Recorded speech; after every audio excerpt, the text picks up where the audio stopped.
vicious Pacific struggle of World War II. One class of fighting machine was at the spearhead of every battle. At the time, it was the largest warship America had ever built. With the ability to launch hundreds of fighter bombers against shipping and island bases, it tore into the heart of the enemy.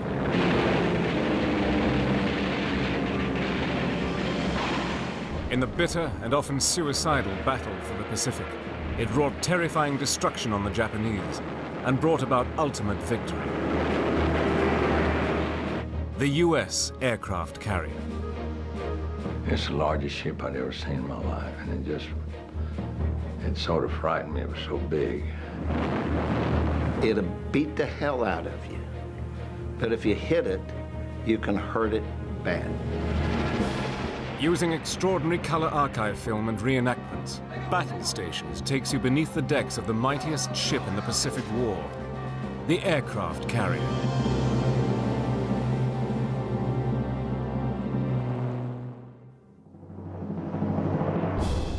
The morning of December the 7th, 1941.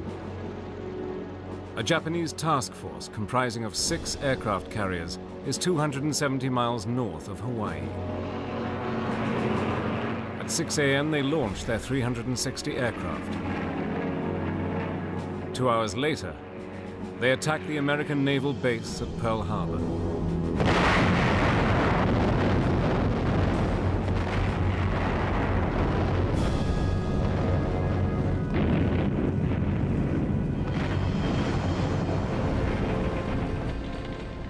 By 10 a.m., the U.S. Pacific Fleet is destroyed. Of its 8 battleships, 6 are either sunk or severely damaged, along with 3 cruisers and 3 destroyers. America was at war. Never before had so much shipping been destroyed by enemy aircraft that had been launched from carriers. These mighty ships had come of age as fearsome machines of war. Yet only 30 years earlier, they had been looked on as nothing more than an interesting experiment. On November the 14th, 1910, a 24-year-old American pilot called Eugene Ely became the first to successfully take off from a ship when he took his Curtiss biplane from the deck of a cruiser. Carrier aviation had been born. Though the experiment had opened a few Navy eyes, it did not loosen its purse strings. A ship built specifically to launch planes was considered ridiculous. Instead, the US developed a floating platform for seaplanes. America was fast losing out to other nations in the development of naval aviation. Britain was quick to recognize the potential of planes equipped with ordnance operating from ships. By June 1913, a landing platform had been built on board one of its cruisers, HMS Hermes. 2 years later, the Royal Navy was operating aircraft from 5 modified vessels. Following the British lead of converting ships for use as aircraft platforms, the US Navy selected a collier to become America's first aircraft carrier. Named the USS Langley, she was commissioned in 1922. Although ungainly, she would be the first in a large and fearsome family of naval vessels. But the problems of landing and taking off on a moving vessel were enormous. This new science was having its fair share of teething problems.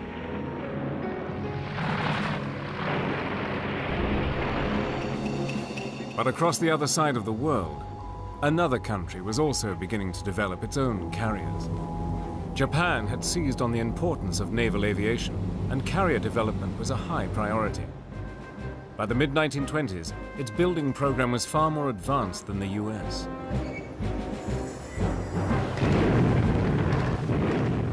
But it was Japan's invasion of China in 1937 that sent a wake-up call to the world. America, conscious of the threat in the Pacific, immediately ordered the construction of a new generation of carriers, more powerful, with greater range and load-carrying capabilities. Amid growing international tension, 3 carriers were commissioned: the Yorktown, Enterprise, and Wasp. Though theoretically capable of launching a devastating attack, the modern aircraft carrier had never before been used offensively. But on the morning of December the 7th, 1941, everything changed. Pearl Harbor had conclusively proved the effectiveness of a carrier force. Grievously wounded, America needed to show that it could take the fight back to Japan. In an audacious move on April the 18th, 1942, an American carrier struck at the very heart of Japan. Taking off from the USS Hornet, 16 B-25s commanded by Lieutenant Colonel Jimmy Doolittle bombed Tokyo. In reality, the raid caused little damage, and the Japanese people were able to go about their normal business. But in America, the psychological impact was enormous. A carrier had struck at the very seat of power of the Japanese emperor, a city thought to be impervious to enemy action. The American public was really down. They had nothing to shout about. All of a sudden, it shows up in the papers, Tokyo bombed. And the attitude of the American public immediately changed. Again, the carrier had demonstrated that even distant enemies were vulnerable to attack. But would there be time for America to build new carriers before Japan had swept across the whole of the Pacific?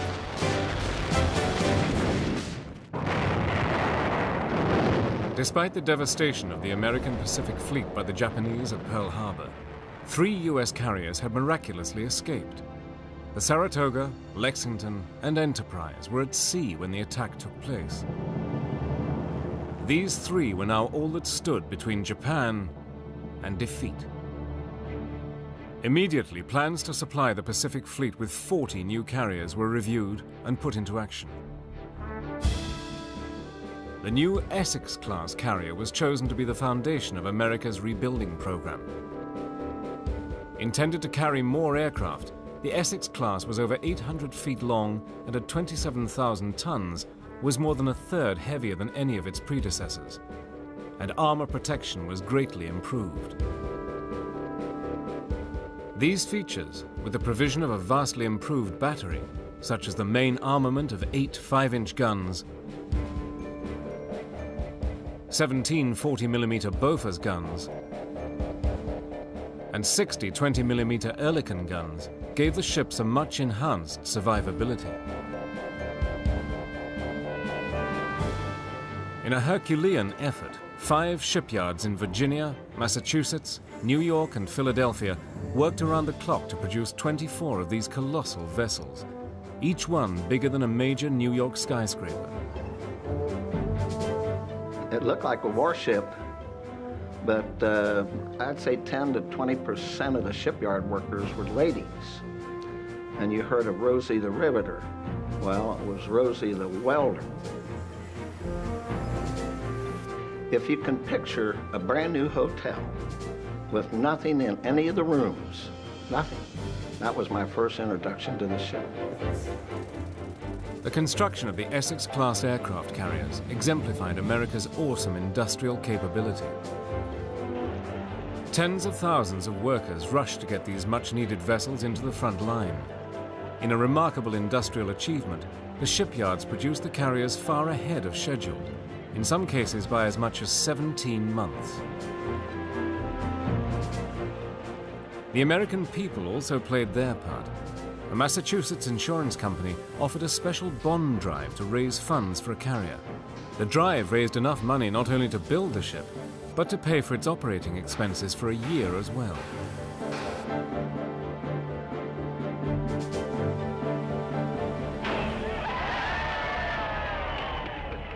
And as these mighty ships began to emerge from the shipyards, there was now a need for sailors to man them.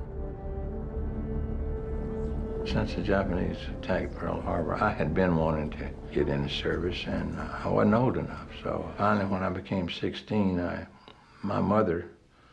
begged my mother to just let me go because I couldn't stand it anymore. I really wanted to get in. I really wanted to kill the Japs. For many of these young men, it was the first time they'd ever seen an aircraft carrier. Oh, my Lord, I thought that thing really floats. It was huge. It was a total of about 17 stories from the bottom of the keel to the very top of the topmast. It was a monstrous thing. I walked along the dock there in Pearl Harbor looking at it, and my sea bag was as big as I was, and I was looking at this. It's the largest ship I'd ever seen in my life, and it just sort of frightened me. It was so big. The building and crewing of these carriers was given top priority.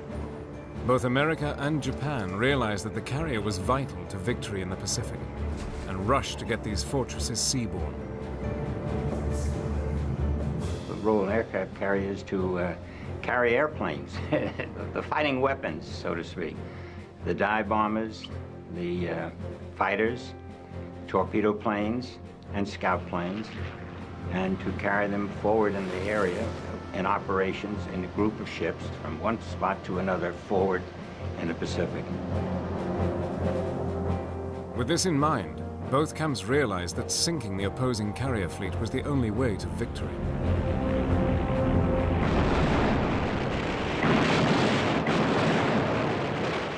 In the Battle of the Coral Sea in May 1942, US and Japanese ships engaged in a unique battle. It was the first time carrier aircraft had been deployed against carriers.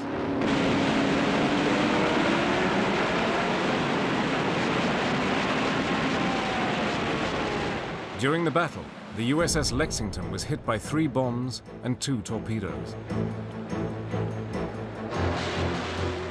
But the next major naval engagement of the war would prove to be the turning point in the Pacific, the Battle of Midway.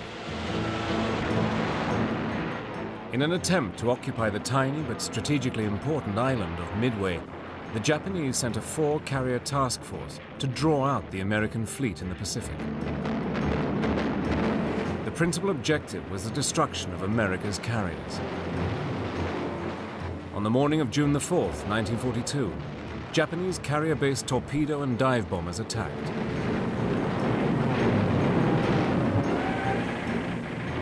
The USS Hornet launched strikes against the Japanese carriers, but its aircraft were met by overwhelming fighter opposition. Of the 41 torpedo planes launched by the American carrier, only 6 returned. But the battle was not lost. The dive bombers of USS Enterprise and Yorktown fearlessly attacked the fleet. In the final tally, 4 Japanese carriers had been destroyed. Midway was a decisive battle, and one that would have a far-reaching impact on the war in the Pacific. You can build another airplane, you can build another carrier. But the Japanese did not do what the Americans did. When we had expert pilots, been in combat and everything, they sent them back to States to train more people. The Japanese kept them out there, and we killed them. That was the mistake the Japanese made. America, too, suffered a carrier loss, the USS Yorktown. Despite this loss, Midway established the supremacy of the carrier in naval warfare. They were hailed as the new queens of the sea. But to the sailors, it became all too clear that each engagement would be a battle to the death.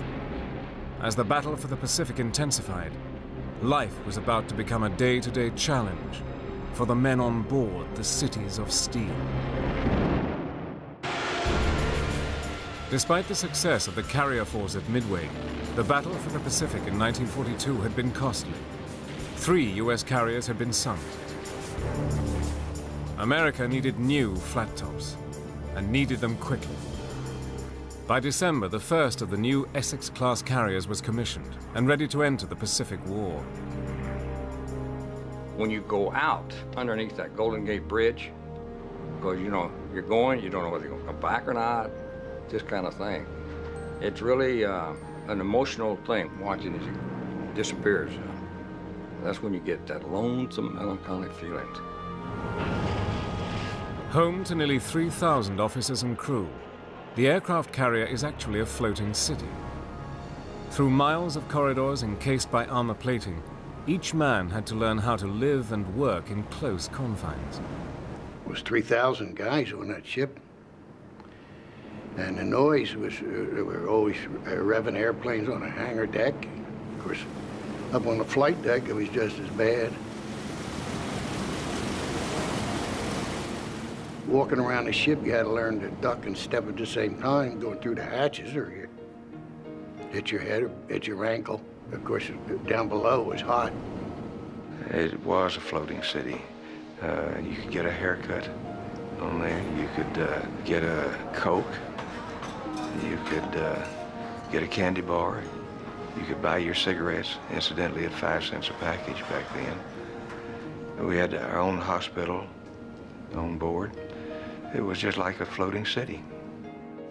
The bunks were 4 high. They were lengthy enough for a 6'2" like myself. Mine was the bottom unit, probably 3 to 4 inches off of the deck. And to get in, I'd have to lay down and roll into the deck, you know, while everybody else climbed to the top. Meals were cooked in shifts, each accommodating almost 500 men in one sitting. Well, of course, they had all kinds of names for the, you know, collision mats with hydraulic fluid. That, of course, was pancakes and French toast and maple syrup and that type of thing.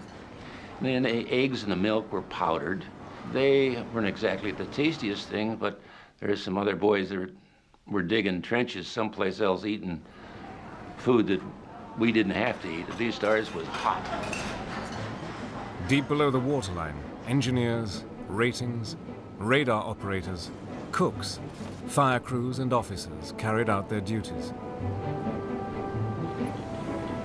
In the armories where we belted the ammunition for the guns was just a room. Eventually they put bunks in there for us so we could sleep in there. Down below, when you were down in the magazine and all, well, you had to be careful there because of the bombs would sweat, and that was explosive. And we put the bombs on a hoist, on a rack, and sent them up to the elevator and sent them topside. But you had to be careful what you were doing. Care and a certain finesse was also needed when steering the 27,000-ton Goliath. You got the ship in your hands. You steer a ship with your fingers and your toes. And if you can't feel the ship in your toes and your fingers, you can't steer it. You become a part of the ship. Your feet and hands are the controls. Working 15-hour days, crews soon learned that life aboard a carrier was not all it was cracked up to be. Of course, you had watches to stand to. You were assigned to a watch on the hangar deck or something. You had watches at night. It ceased to be glamorous like we saw in the movies. It was work. There were times when the crews could take a much-needed break, but total relaxation was non-existent. The alarm to man battle stations could be just seconds away. All of a sudden you hear that bong, bong, bong, bong going, the klaxon going off. You know that, hey, move it. Everything's moving, every leg and every arm. We were all there on duty within a matter of 2.5 minutes. It was just a mad rush, everybody, to get to their station. And you wanted to make sure you got there. Whether you were a firefighter or a baker, everyone had their battle station duties. On the flight deck, there was a constant state of frenzied activity. It was here that nearly 100 aircraft were prepared for takeoff. Landing control officers organized and reorganized the constant traffic of bombers and fighters, ensuring that the runway remained clear for use. The fear of accidents was everywhere. The propeller planes created a situation with the blade chopping close to the flight deck, that is, in inches from the wood and that. And these sailors would actually be working in front of them, and they would be sliding towards the props, and they would duck around this and that. It was dangerous work.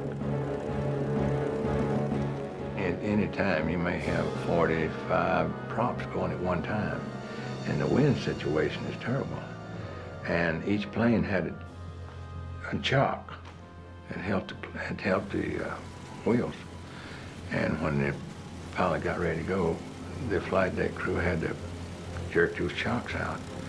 And the planes were so close together that if you didn't know where you were, you could back into a prop real easy. And you had to work your way onto the fuselage or around and back of the tail or maybe in front of the plane to get over to the side with that chock. As light as we were back then, we were so young and light. Some of us weighed only 130 pounds, 135 pounds. Well, the wind, if we didn't hold on to those cleats in the flight deck, we would just get blown over. Fire was the greatest enemy of the aircraft carrier. The ship was a giant floating petrol station and ammunition store. Deep within its hull were tanks that held thousands of gallons of aviation gas. There were also ammunition stores and over 1 million gallons of fuel oil for the carrier. A crash or explosion could spell disaster. No one on board ignored the implications. It's a heavyweight boxer with a glass jaw. It'll beat the hell out of you. But if you hit it, you can hurt it bad. You see, it's carrying tons and tons and tons and tons of bombs and torpedoes and everything in the ship, the bowels of the ship. We'd carry about 550,000 gallons of gasoline alone for the airplanes. And we'd carry over 1 million gallons of fuel oil. See, its own destruction is it's carrying within its bowels if you hit it. An equally tempting target was the flotilla of support vessels that provided crucial supplies to the carrier task force. This fast-moving fleet would follow the carriers into the treacherous waters of the Pacific. Here, every 3 or 4 days, they would replenish the carriers with essential armaments, fuel, food, and medical assistance.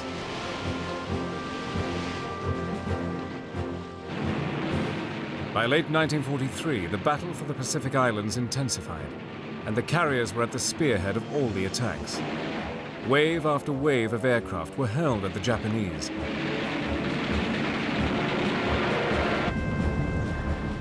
But for the carrier crews, getting the returning planes back on board was as dangerous as the enemy attacks.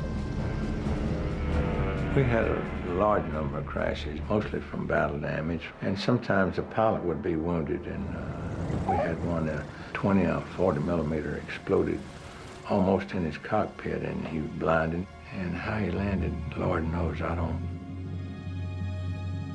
The plane went up, sliding up the flight deck on his belly, and I had to run back towards the railing on the side of the ship.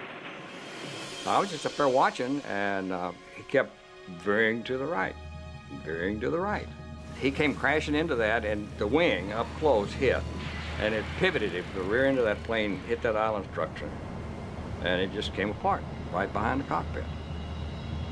He unstrapped his chute, walked out of it, and he looked at it. He couldn't believe it either. He was dumbfounded when he looked at that thing. If you had no business on the flight deck, you didn't go there, because your longevity wouldn't be very long. When an airplane catches a fire, and if you don't get it out real quick, they're going to go off. When the fire happens, you get as close to it as you can, and there's 2 men on a hose, one lead man and the other 8 feet behind him to hold the hose. You always had your head singed and your eyebrows gone and your eyelids gone. For those pilots that went into the sea and were lucky enough to be rescued, the carriers had a unique way to reward the rescuers. What we would do if a pilot should, for example, he's going to land his plane on the ship and the tail hook wouldn't catch, and he'd go over the side. When he did, a destroyer would pick him up. And then as soon as they could, they would come alongside the tail and fan tail of the ship, come up side of it. And in a boatswain's chair, they would send a pilot over to us. In return, we would give them 15 gallons of ice cream. And they were to return our cans the next time. So our pilots really didn't hardly get their feet wet. When they hit the water, the destroyer had them because they wanted that ice cream. That's what it was. Throughout the latter half of 1943 and into 1944, the carrier task forces began to claw back the Pacific Islands. The aggressive Rear Admiral Michener, the veteran who had commanded the USS Hornet on the Doolittle raid and at Midway, forged a new task force. Task Force 58, as it would now be called, became the most powerful and self-sufficient naval force in history. On the morning of June the 18th, 1944, wave after wave of Japanese aircraft from their carriers and the island of Saipan attacked Task Force 58. The Battle of the Philippine Sea had begun. In some of the fiercest dogfights of the war, nearly every Japanese aircraft was shot down in what became commonly known as the Marianas Turkey Shoot. When the battle was over, Japan had lost 480 aircraft and nearly all of their carrier-trained pilots. More significantly, Japan had lost 3 aircraft carriers. With the loss of these carriers, the Japanese fleet was finished. But the bloodiest phase of the war in the Pacific had just begun. In desperation, Japan resorted to a weapon the US was ill-equipped to fend off. A weapon so fearsome, it could wreak havoc among the US carriers. Japan's divine wind, the kamikaze.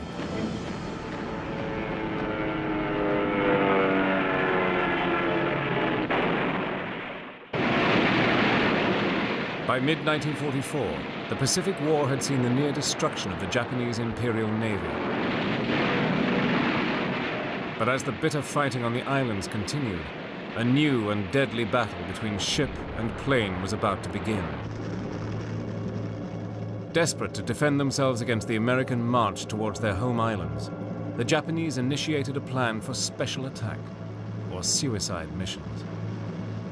The plan, which was hoped would save Japan, was called kamikaze, or divine wind, in honor of the typhoon that had saved their country from a Mongol invasion in the 13th century. The kamikazes were unique in military history. Adhering to the warrior code of Bushido, the Japanese pilots prepared themselves for the ultimate sacrifice, to die protecting the Chrysanthemum Empire. I could never understand somebody doing what the emperor wanted you to do, and just sacrifice your own life. I didn't want to sacrifice my life. I wanted to live. It's hard to understand that somebody else would say, I'd rather be a dead hero than a live combatant. In October 1944, the Japanese began their kamikaze onslaught. American carriers were the prize targets, and the Japanese pilots were instructed to aim at the flight deck and the carrier's island.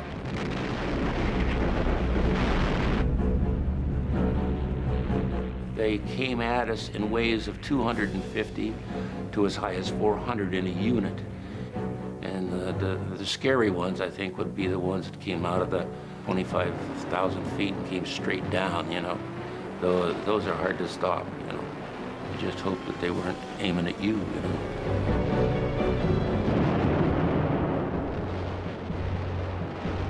When they attacked, you know, all our 5 inches and 40 millimeters and 20 millimeters, they just fell to sky just like a pepper. There wasn't any sky except for the smoke. Shells exploding and kamikazes coming down through it.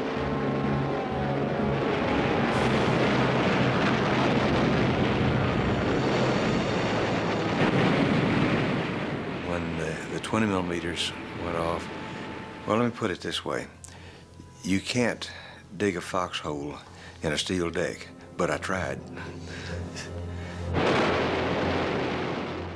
We had one make a torpedo run on us, and he got through all the guns. And when he got right to the edge of the flight deck, the plane just lifted up, and he still had his torpedo on. And you could have stood on the flight deck and touched him as he come over the flight deck. And as soon as he got over the flight deck, he went in a drink.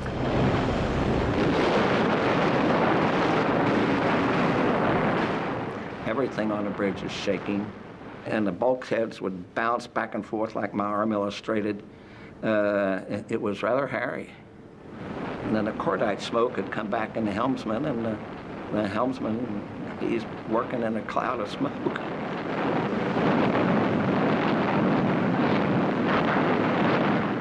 We had 4 5-inch guns, that's 2 turrets, firing in front of us, and a quad of 40s in front of us, that's 4. And quads on top, and a battery of 20 millimeters. And if they all got fired at one time, you couldn't hear a thing.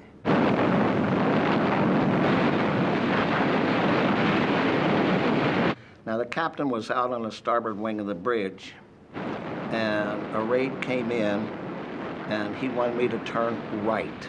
Now, I'm not going to hear anything he says. He just popped in the bridge and reached in and beat me on the arm, beat me on the right arm, and he run back.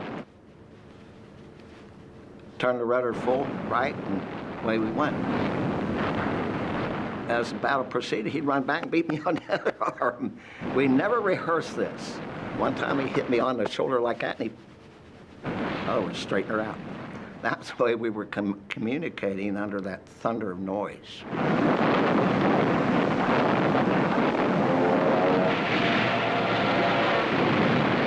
We cursed a lot. Our sailors are famous for that. But when one would come in on us, we would curse, and when we'd pass them a flaming in the ocean, we would curse them as we passed them in the water. By early 1945, Japanese kamikaze raids were reaching a new intensity. During the invasion of Iwo Jima, Japanese suicide pilots targeted the carrier USS Franklin. The date was March the 17th, St. Patrick's Day. Don Ziegler was on the bridge of the USS Yorktown and tried to warn the Franklin that the incoming planes were not friendly. The carrier Franklin is just right there on the horizon, and the plane started towards their formation. Now, we radioed her. We have bogeys acquired. Combat. They radioed back, friendly. We radioed back a bogey. I repeat, we have acquired targets at bearing 120. They radioed back, friendly. Then we radioed back, visual, visual, visual. We're looking at it with binoculars. And then the next instance, up went the Franklin.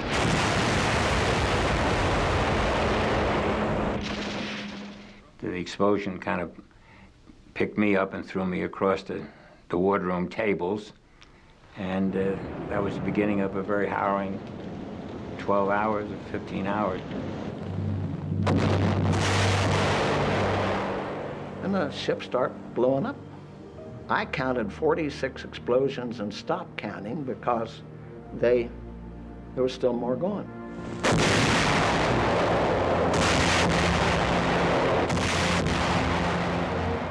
I went back aft, and on outboard the ship and got into the secondary con, which was then enveloped from the flight deck fires and explosions. They were going thousands, 2,500 feet in the air.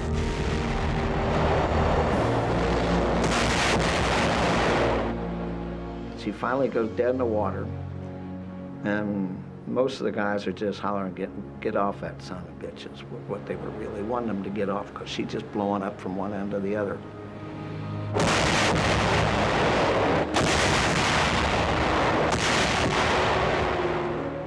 The Franklin had taken 2 massive human bombs and was mortally wounded. Her crews desperately fought the fires in an effort to save the ship. But deep below her decks on level 4, trapped men were battling to save their lives. There was no way out, and the fire was coming up behind us. There was above us a hatch. The paint was coming off the wall. That's how hot it was. You couldn't touch the bulkheads.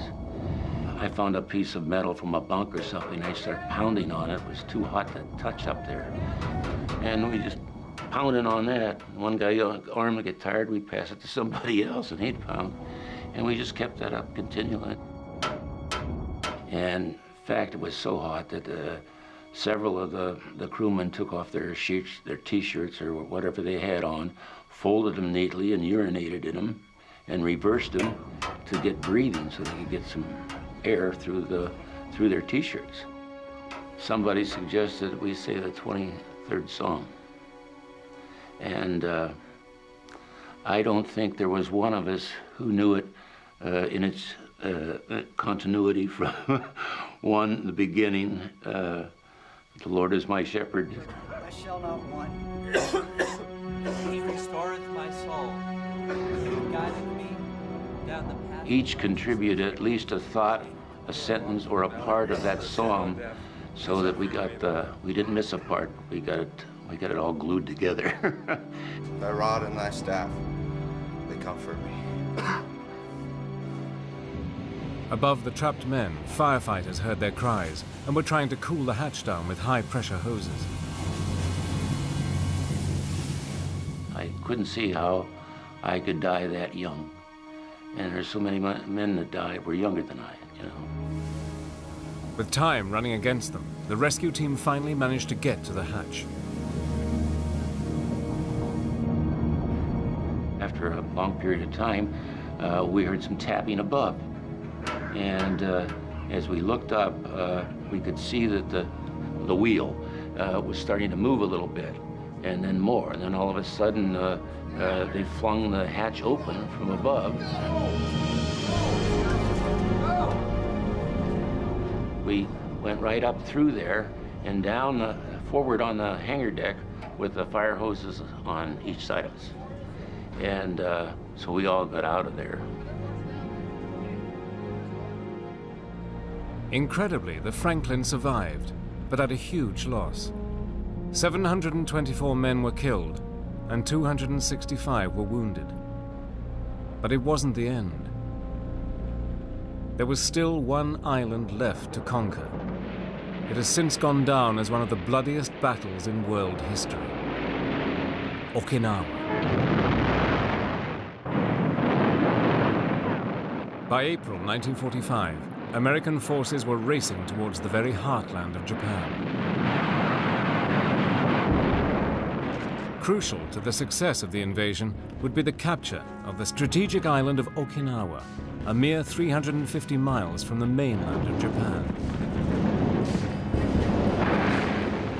If the battle for Iwo Jima had been a hard-fought and bloody engagement, the battle for Okinawa reached new levels of ferocity, earning it the nickname, the Island of Death. Once again at the forefront of this strike force were the Essex-class carriers of the Pacific Fleet. And once again, Japan's kamikazes targeted the American carriers, wave after wave of them. On the morning of April the 6th, radar began to pick up large formations of aircraft heading directly towards the fleet. My area of operation usually was in an area called Combat Information Center. If the enemy planes were coming in at a very low altitude, then they'd be within 10 miles of us before we could pick them up. But if they were coming in at 20,000 feet, we could get them at 150 miles out. On that first day, a 700-plane force, half of them kamikaze, struck the American fleet in successive waves. Okinawa was the worst part of the war so far as the kamikazes was concerned, because I think it was 26 on the first 32 days, and we were in general quarters. As the weeks wore on, large numbers of kamikaze were shot down, but many did manage to get through, often with devastating success.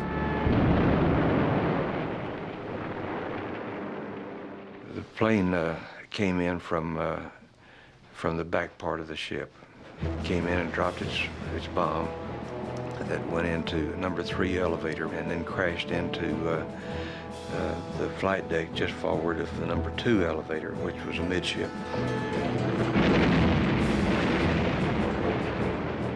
We had planes that were gassed, ready to go, loaded with torpedoes and bombs, and we were on fire. The hangar deck was also on fire. I'd gotten up to the hangar deck and joined a group of 6 or 7 guys on fire hose trying to fight the fire. We didn't have foam to use. It was water. But we did manage to contain the fire as much as possible and got it out before it got to the planes that were loaded with bombs. And frightening, very, very frightening. It's hot, oh, terribly hot in there. You know, you either won the battle of the fire or you lost it. And I was fortunate enough to be a winner. Many of the carrier crews were not so lucky. I had a fire on the hangar deck, and we got out of the compartment just fine, had the fire out. And the doctor told me, he said, all right, Howard, so there's your first one. And there was a man laying curved around the tail wheel of an airplane. And he said, get him out. And I reached for the man, being my first one, you know. I don't know, reluctantly, I sort of backed off maybe a little bit. And he said, get him because he won't hurt you now. And when I pulled a man's ankles to pull him out of there, the meat came off in my hands. That was bad. By June the 21st, the battle for Okinawa was won, but at a terrible price. The US Navy had suffered 5,000 wounded, and almost 5,000 men had been killed. When we did have deaths at sea, they would take the bodies and sew them up in a canvas, and they'd place a 5-inch shell between their legs before they sewed the canvas up. Then they were laid out on number 2 elevator or so forth that hang out over the side of the ship. And then at the funeral service, there was a card that we had of men in uniform. And they would tilt these boards up all at one time and slide the bodies into the water.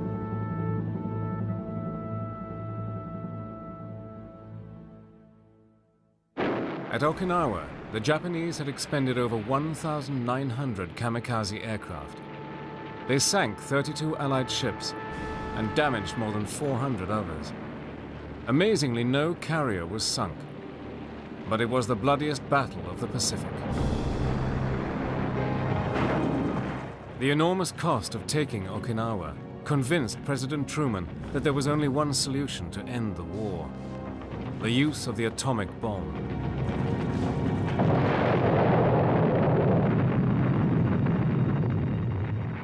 One week later, Japan surrendered.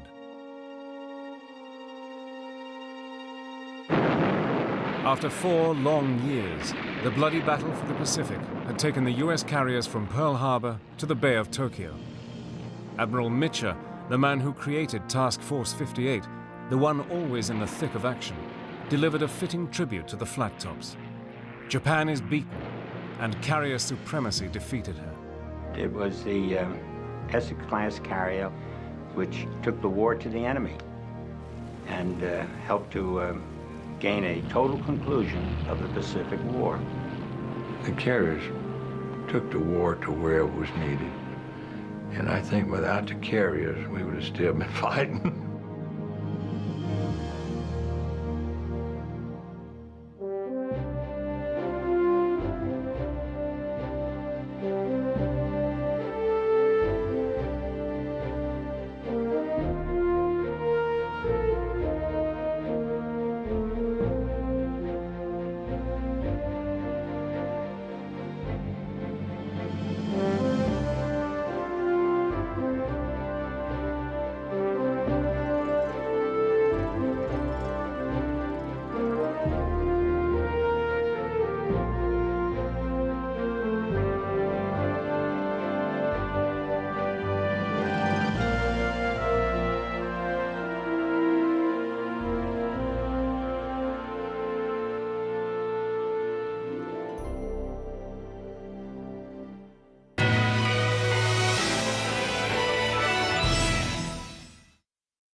That's easy.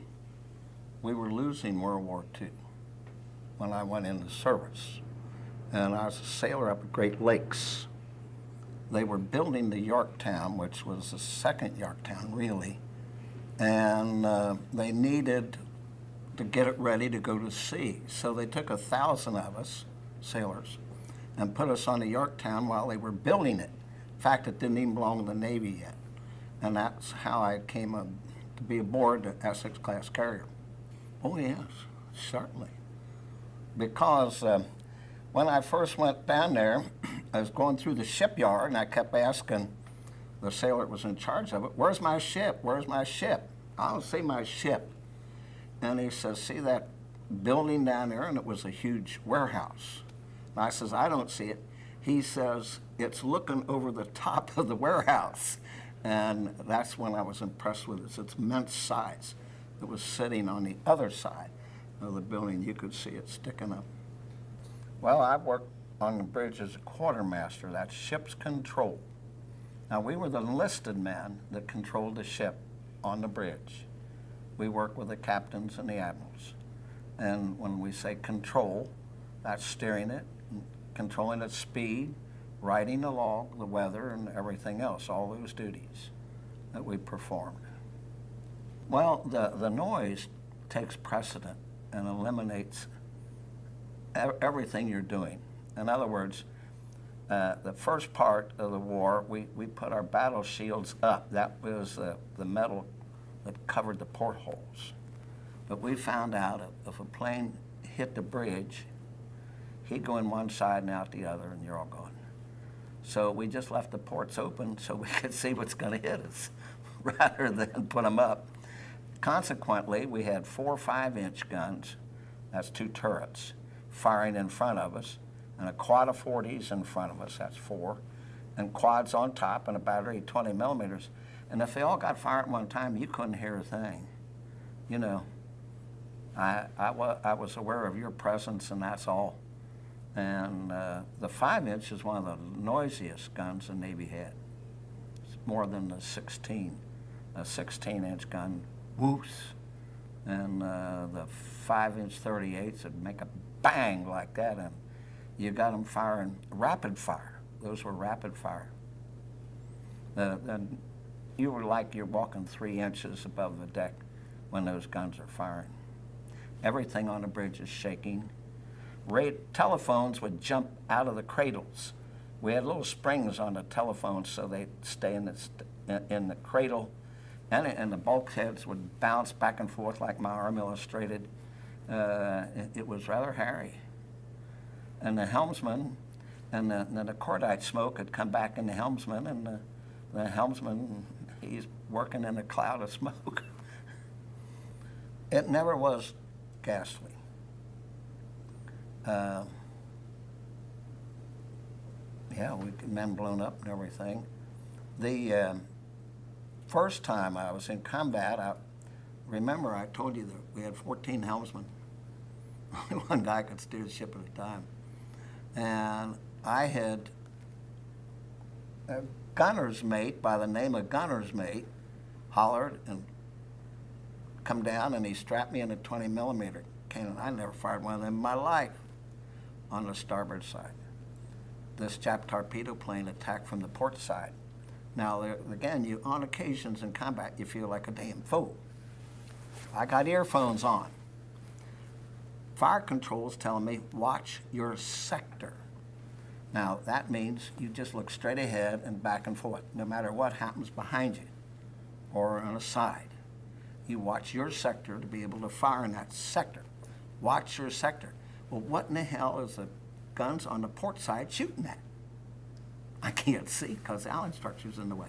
You know, all right, that's my first detection. The next thing I know, that big burning torpedo plane shot over my shoulders and crashed in the water right in front of us.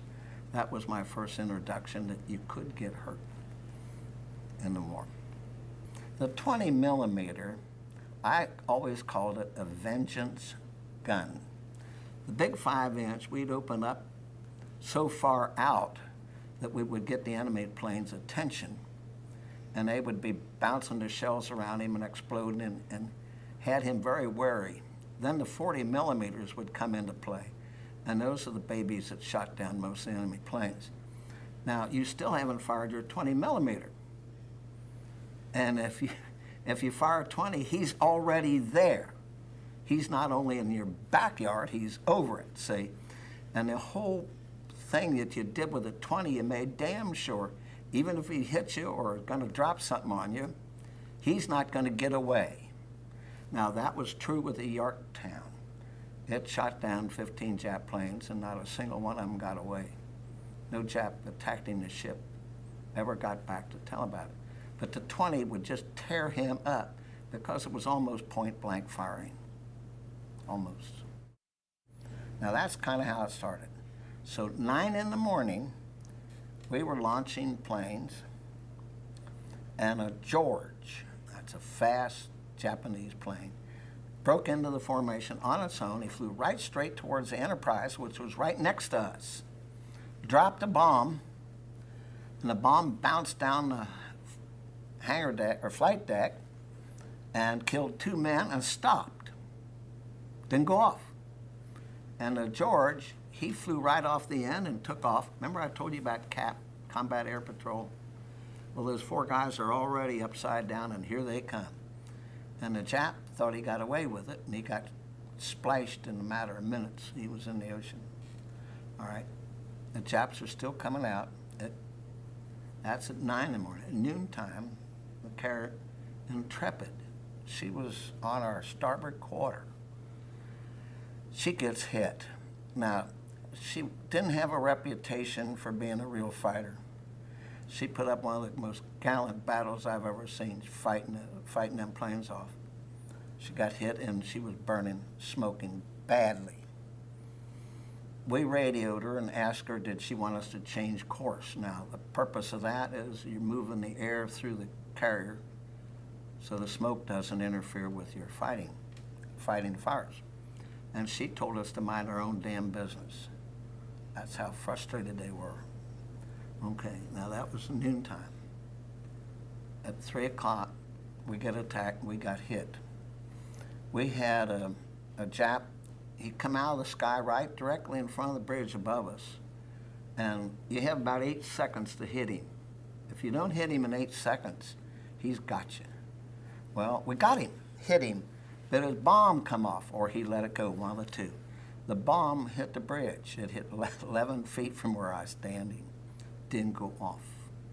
It was a 650-pound bomb, and it scooted down through the side of the ship and went through our incinerator stack, went through the signal bridge, went through a 20-millimeter platform, ripped the legs off of a gunner, and blew up outside the ship between mounts 11 and 13. That's on the outside of the ship, and blew in, cut all our cables. That fire control, it really left us a mess. The ocean was even on fire. Gasoline's running down on the ocean, everything. We were in bad shape instantly. It blew up everything I owned. My compartment was gone. All the sailors on the ship later thought I'd been killed because my bunk was blown up. I was always in my bunk. So they thought the whole thing's gone. But that was what occurred to us. We burnt, we put fires out, we flooded. Now the ship maintained speed and our position in formation. Now we got an admiral who was in charge. This is Navy protocol. Created a very amusing thing. We're on fire, you can see it, the other ships can see us burning. And they know they've seen us get hit. A few months before that, the carrier, there was a CVL carrier, was burning, and the cruiser Birmingham went next to it to help it. And it blew up, and it killed about 332 men on the cruiser, and almost sank 3 destroyers trying to help us. Keep in that mind, it's a smaller carrier. Well, as flagship, we're flying the flag, the admiral didn't say a word. A cruiser pulled out of formation and came over, and she's flying an admiral's flag. She's got an admiral. And since we didn't say anything, he come over and got right next to us, and he's looking at us. And the hell with him, you know, we've got carrier stuff to do. And he sent us a message. where is your fire? Well, the signalman, kid by the name of Schrader from Cincinnati, hollered to the bridge, Zig, points, Admiral wants to know where the fire is. I says, Captain, he wants to know where the fire is. He says, tell him. Tell him it's against our 5-inch magazine. We're going to blow up if we don't get the fires out. And he gave him the message. And that cruiser turned and headed the other direction. She's throwing water about 12 feet in the air trying to get away from us. Because if we blow up, there is no cruiser. There ain't going to be casualties. There ain't going to be a cruiser. Took off. So those are some of the things that happen with or without communications. But things just happen.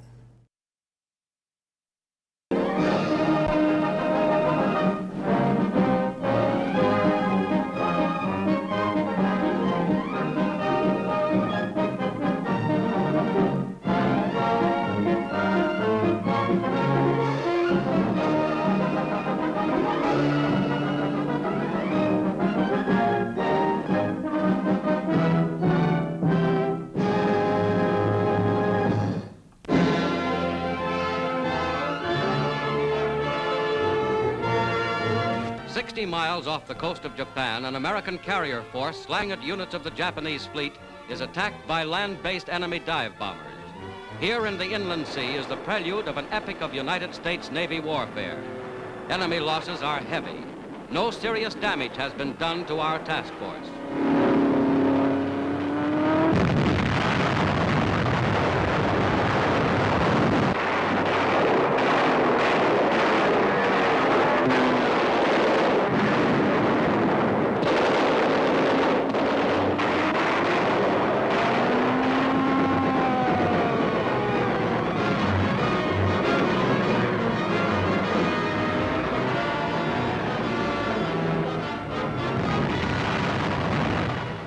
Suddenly, the carrier USS Franklin is struck square amidships by 2 bombs from a low-diving Japanese bomber.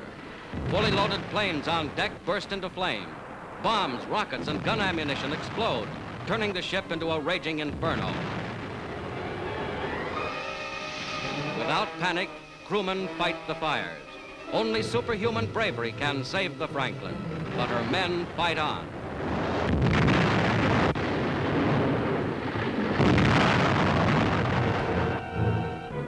The toll of casualties grows as explosions continue. The Franklin burns through the day.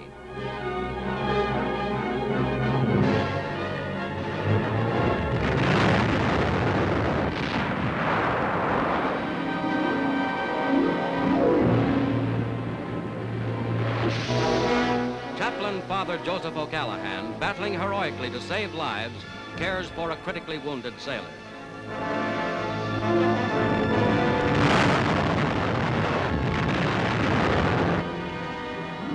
Franklin is still afloat. No ship has ever before taken such punishment and survived. Scorched and bomb-torn, the carrier lies dead in the water, listing sharply. Rescue ships, without regard to their own danger, stand by to take off the wounded. 1,100 are casualties, more than 800 of these killed or missing. But 2,000 others of the Franklin's crew miraculously escape unhurt.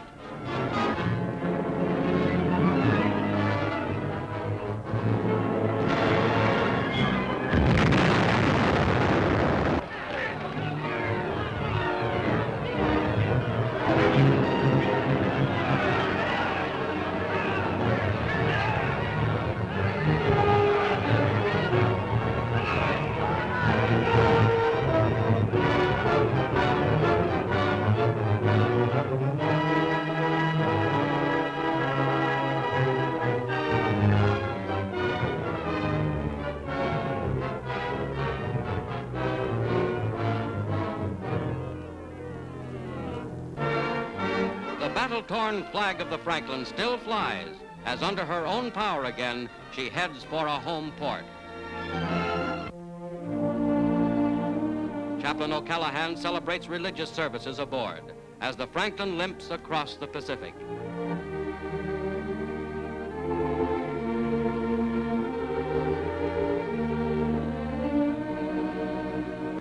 Entering During the Panama Canal and the final stretch of her incredible 12,000-mile voyage, the Franklin's wounded received combat decorations.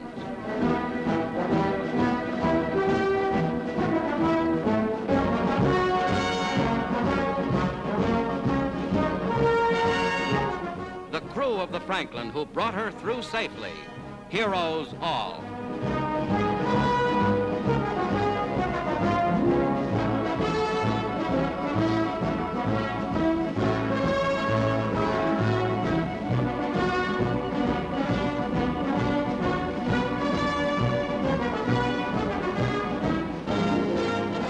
The ship that the Japanese had announced that they had sunk is now home in New York for complete repairs. The Franklin's successful battle to survive now takes its place in naval history, and she will sail forth to battle once again.